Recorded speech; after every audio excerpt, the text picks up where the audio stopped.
And good afternoon, YouTube. It's the Old Soldier coming at you from Robinson County, North Carolina. As you can see by the surroundings, I'm in the woods. And I have gotten lost. I followed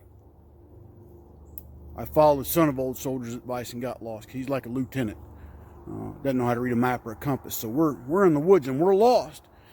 And we're not going to make it home. So we have got to build ourselves a shelter. Just kidding, I'm across the street from the house, but today's the first episode of a monthly series on just, survival stuff. And today I'm going to show you how to make a field expedient shelter if you're in a woodland environment like so. That kind of thing. You can see behind me right there, get this thing. We've got a tree that's already kind of fallen, and that's going to be kind of our ridge pole for today's shelter, because there's multiple shelters that you can build. This one we're just going to use what nature's kind of already provided for us. We're just going to add on to that, and we'll show you how to make a shelter that will, at a minimum, keep most of the wind off of you, most of the rain out. It's not going to be 100% waterproof, and it won't be 100% windproof, but it will provide you a measure of protection from the elements, so that in the event you do get yourself lost and you can't find your way out and you have to stay put, you'll at least have something to keep the majority of the elements off of you. And what we'll do in next month's installment, we're going to show you how to build a smokeless fire pit and a fire reflector to keep yourself warm when it gets cold. So we're going to pause this thing and gather some materials, and we're going to come back at you.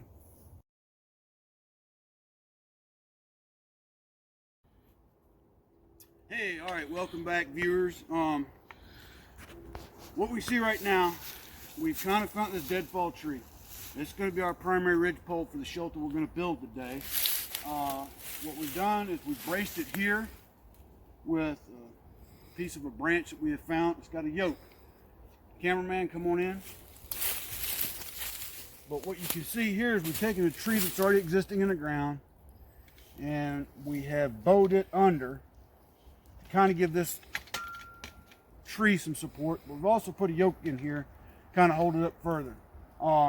If I need to, I can tie this off with 550 cord or parachute cord for you non-military types. But out here where we're at, we've got a lot of natural vines, which I'll probably be using here in a minute. Matter of fact, we'll go find some right now, if the cameraman will follow me this way. Now, folks, this is not meant to be a permanent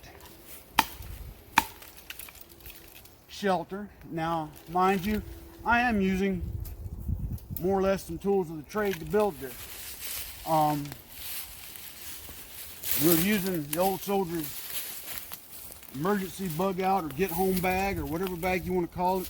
It's got all the goodies you need to survive for a day or 3 or 4. Whether you're in the city, on a nature hike, whatever the case may be. But if you find yourself on a trail, if you go hiking or running, at a minimum, carry a bottle of water, a pocket knife, a flashlight, maybe a granola bar. And for you men, I know you hate it, but if you like to go jog on the trail or walk on a trail and you don't like carry all that stuff, get you a little man purse that you wear on the side like you used to do in the 90s. Swallow your pride so you can be somewhat prepared. But in the event you find yourself out there with nothing, look for a natural downfall to build a shelter on. Now, we're going to do another one in a later video where we build everything from the ground up, just finding deadfall with making a ridge pole using 2 Y yokes instead of the 1. But this will meet our needs. So what we're going to do now, I'm going to take this vine I just cut, and again, this ain't meant to be permanent. It's just to kind of shore up what we've got here, keep it from kind of falling apart, okay? Now, everywhere you go might not have natural vines, so you might have to figure out another way. You might have to use the laces from your tennis shoes. You can do that, or if you've got hiking boots, you can use the laces from it. What I recommend is, if you go out in the woods a lot, carry a little day pack and have things like parachute cord in it, something of that nature. And again, this vine is not going to sit here and hold a heck of a lot of weight, but this is going to shore up what we've got going on here. So this will kind of stay in place as we get ready to build the rest of the structure that we will use to build our shelter on, folks. Now, I make this disclaimer now. I am not a certified guru, survival, super duper expert. This is just crap I learned 22 years in the Army, 4 years in the Boy Scouts, 2 years in Civil Air Patrol, and years of just tent camping with my family, okay? These are just some things that I have learned, some things that I've been taught in certain things when I was in the Army and Boy Scout sector, and I'm just passing this knowledge on to you. To get my long big rear end into, and you know, son of old soldier can get in there with his big round gut, and just about anybody else. So what we're going to have to do now is we're going to start building our framework. Now there's one of two ways to do this. I can build on both sides if I want to enclose both sides. I can build along one side if I want to just leave one side open, okay? Or I can do a portion of one side open and enclose pretty much the other side. And I think what we're going to do today is we're going to enclose most of this side. We're going to enclose up in here, and we'll probably enclose up to right about here. That way you would come in this way, and it's going to, like I said, it's going to give us some measure of protection from the elements, that kind of thing. So first thing we want to do now is we want to kind of clear out where we're going to lay and kind of construct ourselves a bed upon which to more or less lay down for the evening using leaves and pine straw. And before anybody says it, yes, you run the risk of ticks and fleas and other critters getting in there. But mind you, this is a survival situation. It's not going to be optimal for insects, bugs, and everything else. Once you get out of that situation, you definitely need to go to the doctor and get yourself checked out for ticks, that kind of thing. So, but mind you, right now, you're just trying to survive. You're trying to get out of the elements. So what we're going to do is, got my handy dandy. Anybody know what this is? If you're ever in the Army, you know what it is. For those that weren't and don't know, y'all might call it a folding shovel. We in the Army, we called it an entrenching tool. And this is kind of a design of an older generation, not mine. My generation had the triangle handle. Sorry for the tangent. But if you can get one of these into your everyday survival pack, go for it. Great little tool to have. And I'm just going to kind of rake out. See, I've got some stumps in here I want to get out of the way. And clear out these branches. And what we're going to do is we're going to wind up putting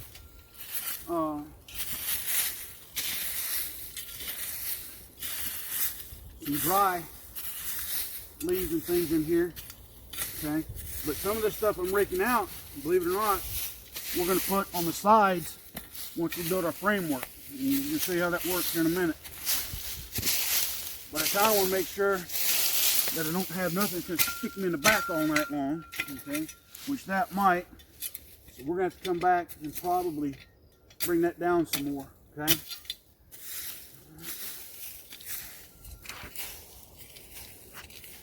Like I said,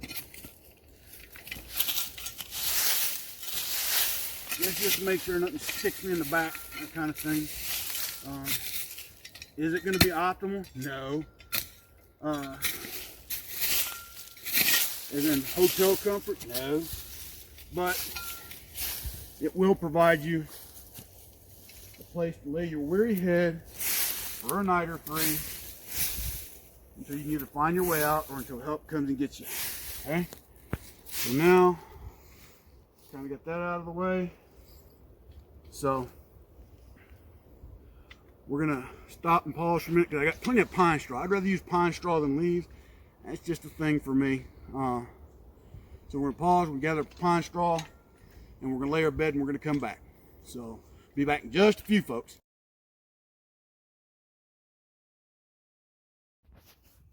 And you can see, folks, we got some dry straw down.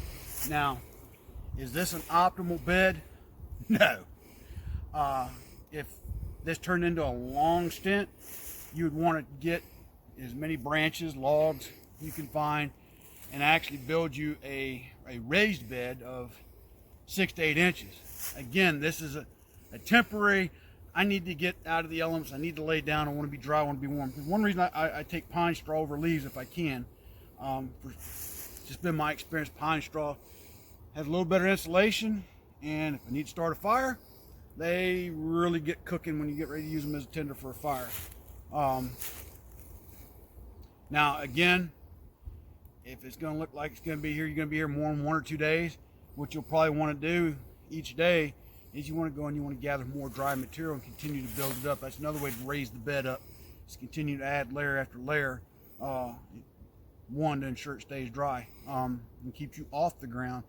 What this is doing is also providing a barrier between you and the ground to keep the cold effect of the ground draining your body heat.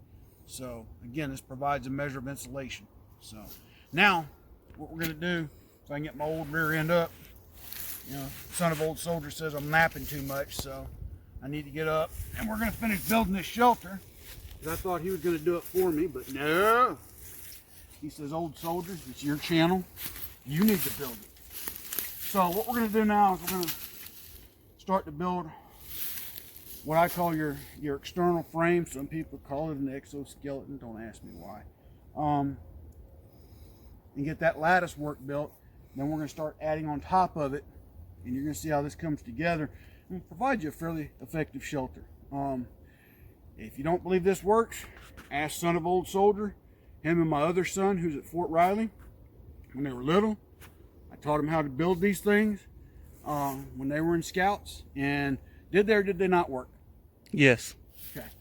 So now what we're going to do, got a lot of these branches and stuff left around here. And basically, you're going to start building along this way, vertical. And then we're going to come back some lateral, maybe some more vertical, and then we're going to start adding on leaves and layers, that kind of thing. Because certainly in a survival situation, shelter is going to be one of your priorities. You got to have a place to get out of this mess. So, anywho, if the old son of old soldier stopped moving the camera, and y'all can see me, because he had to scratch his armpit for some reason. Don't know why.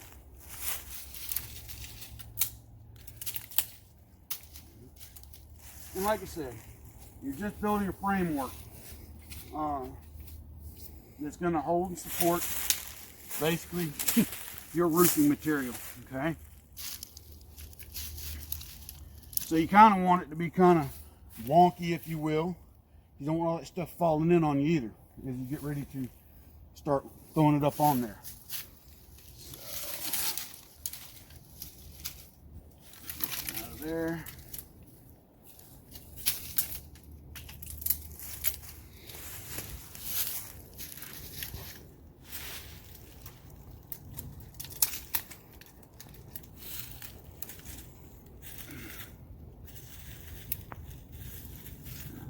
My glove. Okay.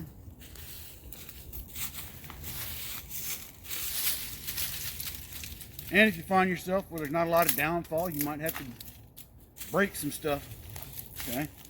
Remember, folks, it's a survival situation. So don't worry about trying to save the environment when you're trying to live. You can't save it if you're dead. I know there's might be some tree huggers out there. He's breaking the trees. Well, most of this stuff's dead anyway. So, and two, I own the property. So, it goes a long way when you start tearing stuff up. All right. And again, there's multiple ways to build these little shelters.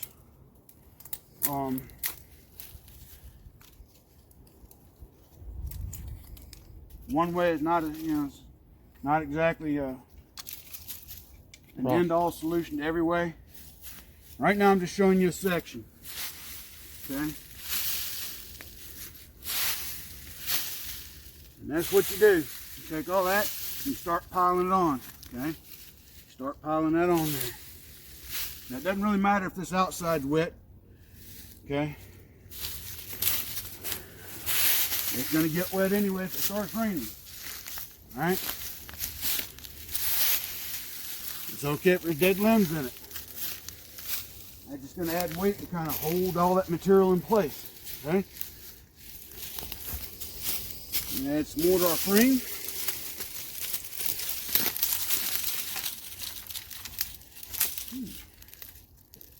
I'll use this as external.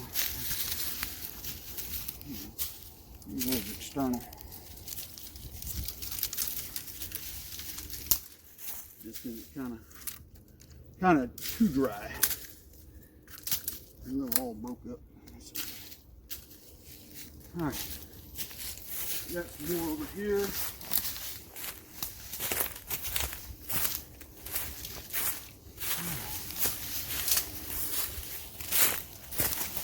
Now another way you can frame this in, if you got enough of them, this is a fresh sapling that we took out.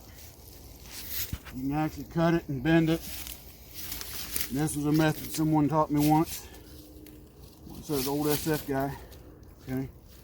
But then you got to know where to break it so you can put it in place. And again, it does the same thing. Kind of want to drive that in. Okay.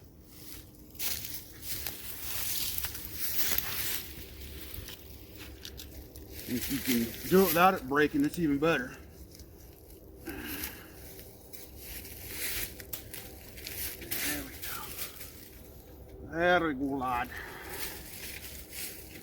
She don't want to hear.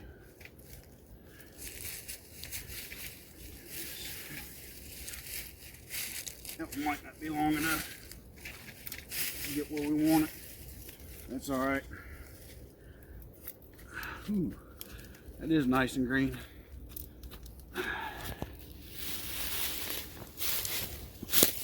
There we go. There we go. There we go. And again, once we start adding the leaves and other branches to it, she'll lay right on down. Again, it's just to kind of give this structure some support. There we go. Put it around the tree like that. There we go. Okay.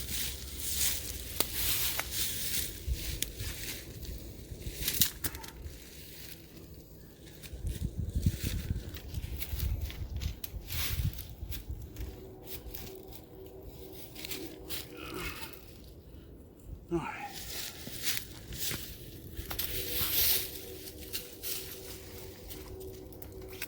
Yeah. The kukri, my little Tractor Supply kukri machete I got for 14 bucks, folks. Awesome stuff. If you got a Tractor Supply in your area, go check them out. They usually got some cool stuff in the bargain bins. That's where I found this.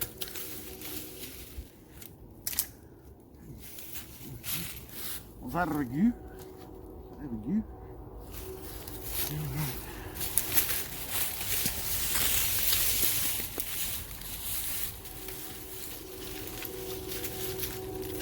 Yep. Just kind of get hold of that, that's all right.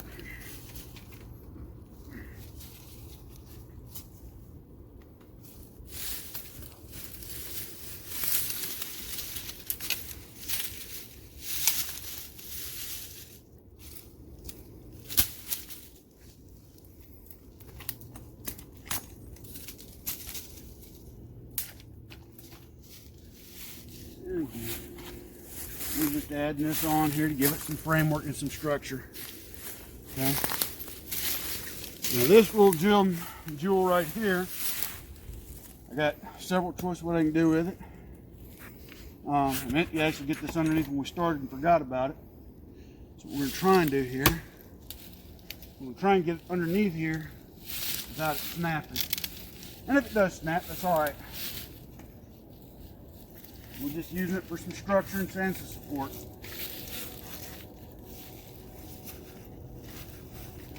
And hey, what do you know? We got it in there, folks. We got it in there. So up in here we've got entrance. Just need to add some more along here. This way with it. Start getting some stuff put on top of it.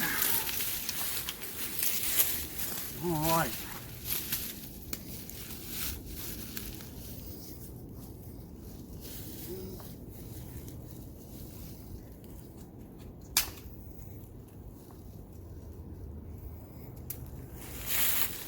And if I really wanted to make it really effective, folks, I'd go cut a whole lot more of this vine that's floating around here and tie all off this stuff. And again, if I knew I was going to be out here for a long time, that's probably what I was would do.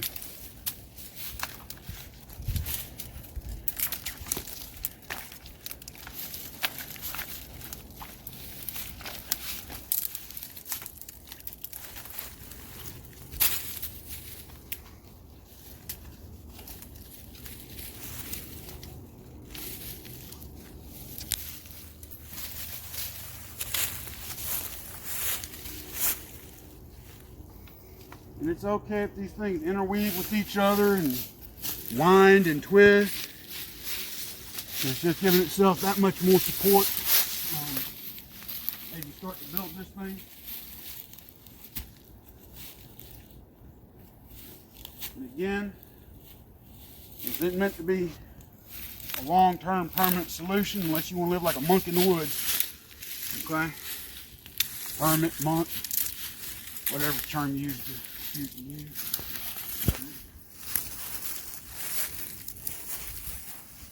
Again, what's in here?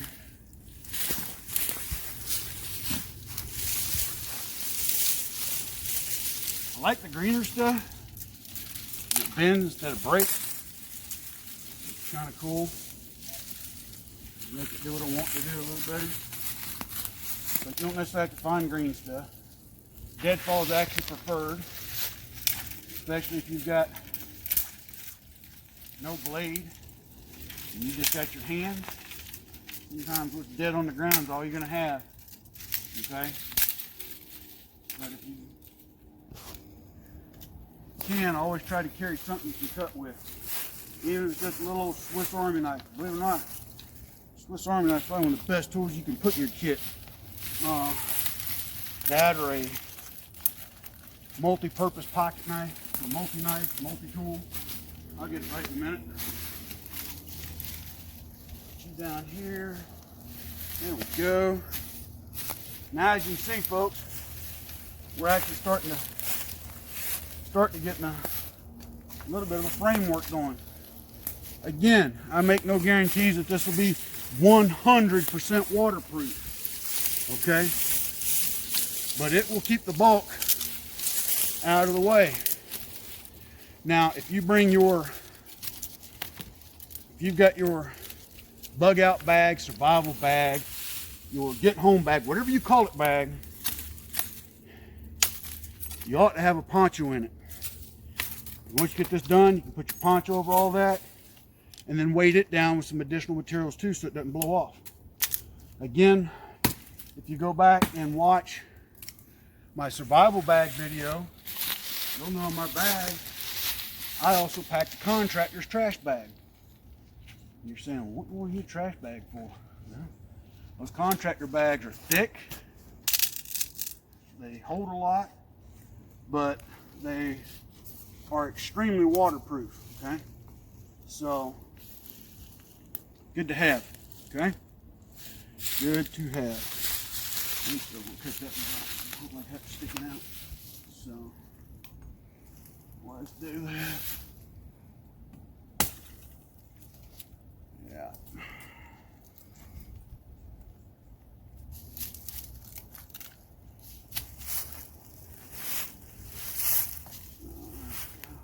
There we go, lads and laddies and lasses. They just thought I forgot about you. And again, you just keep adding it until you know you've got enough of a layer built that it's going to start holding leaves and other material so they don't fall through for the most part. Better hurt a rattlesnake. It's a bird. So we're going to come back, folks, and when we come back after our short break, we're going to show you the finished, about the 80% solution with the frame and the exterior. We got to go gather some more frame material. So we'll be right back.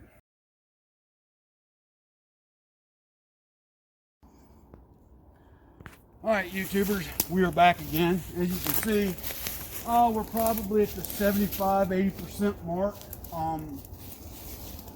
Theoretically, could I crawl in here right now and keep out most of the elements? Yes. Is this by any means fully complete? No, we're still working on the structure, but in a pinch right now, I've got one side blocked off, as you can see right in here. But it's enough to keep the majority of the elements off of me so that I can survive a night or three. Yeah, we got a little overzealous chopping, but need to clear all this scrub oak out of here anyway so other plant life can grow back here on this piece of property. But again, we've got a lattice type structure built using limbs and branches. You can see over here what we've done as we piled our brush and everything on to act as our roofing material, if you will. Taking a couple of other logs or heavier material and set on top of it. So if the wind blows, it don't all blow away at one time. And we'll probably add some more along here eventually to shore it up. Again, this is kind of a short-term solution to an eventual, hey, I got to get out of this situation. But again, this will keep you fairly warm, fairly dry, until you can get out and get back to civilization. So we're going to pause and break, get this thing finished up, and then we're going to show you the final product. So stay tuned, boys and girls.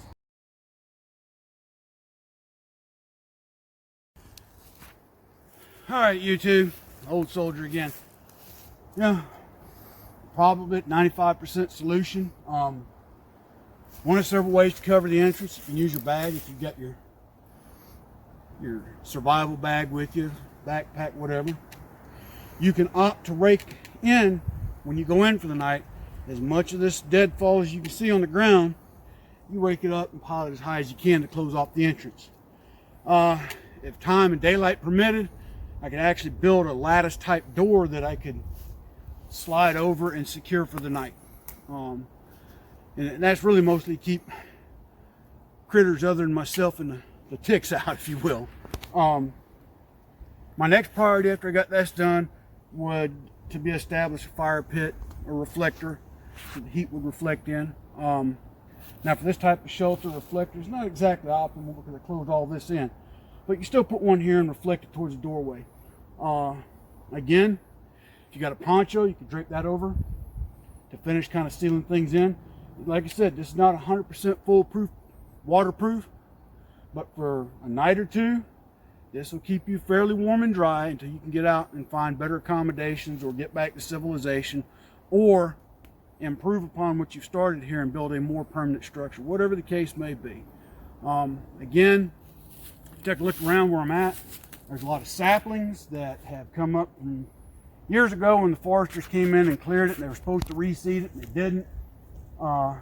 So what we've got is natural reclamation of all these scrub oaks. So, you know, they make great construction material for stuff like this, and it's kind of most of what we've used. Not every environment's like this. You may find yourself without implements or tools like we've had today. We've had a shovel, we've got a machete. Most that's all we've used is our shovel and machete and our own labor to get it done. But again, folks, this is just one of several types of survival shelters in this coming series that we're going to learn how to build. The next one we're probably going to do is a ridgepole lean-to. Similar to this, except the other end will be up just as even, and you just build back off of one side and you close in the side. It's probably one of the most basic shelters you can build. Again, this one right here, you know, I can get in right now, just so you know it does work, and even my big rear end can get in here. Is it the Hotel Ramada? No, but it's blocking the wind. For the most part, it'll block most of the water. It's insulated, so for a night, my own body heat, I can generate with the insulation that's wrapped around. So again, son of old soldier. See if you can zoom in back down in here so they can kind of get an idea of what it looks like down in here. There's no space for me to get my feet in here. I can put my pack up here at my head. All right. If you notice, when I came out, I had my firearms with me. Some places you go hiking, they'll let you take firearms. Some won't. If they do, I suggest you take them. You never know what you're going to run into out here. I don't know if you might have to shoot and kill something to eat. So, but anyway, you know, we got a good structure, good frame going. If I was going to be out here any length of time, I'd continue to bring in dry straw and hay. Might even build a raised platform to further get this thing off the ground. But for a night or two right now, I'd be good to go. So tell me what you think in the description, down below, folks. I appreciate you stopping by. As always, charities I'd ask you to help out: TunnelsToTowers.org, the Valor for Veterans, Pin Up for Vets, and Folds of Honor. They can't do it by themselves. Anything you can give to help them, they'd certainly appreciate it. I would too. Vendors I'd ask you to help out: Money Quick Pawn, Rayford Road, Fayetteville, North Carolina. Even if you don't live here, they got a website. Go check them out. Robert's Custom Woodwork and Unsung Patriot. Go check them out. And likewise, if you like my poetry I read every Monday, my books are still available on Amazon. Go get you a couple of them. And if you like my t-shirts or sweatshirts or hoodies, all the links, all that stuff's down below. Hit the like and subscribe button, all that good stuff, the share button if you like the video, so other friends and family can watch this too. But until Monday's live stream, folks, God bless, take care. Old Soldier out.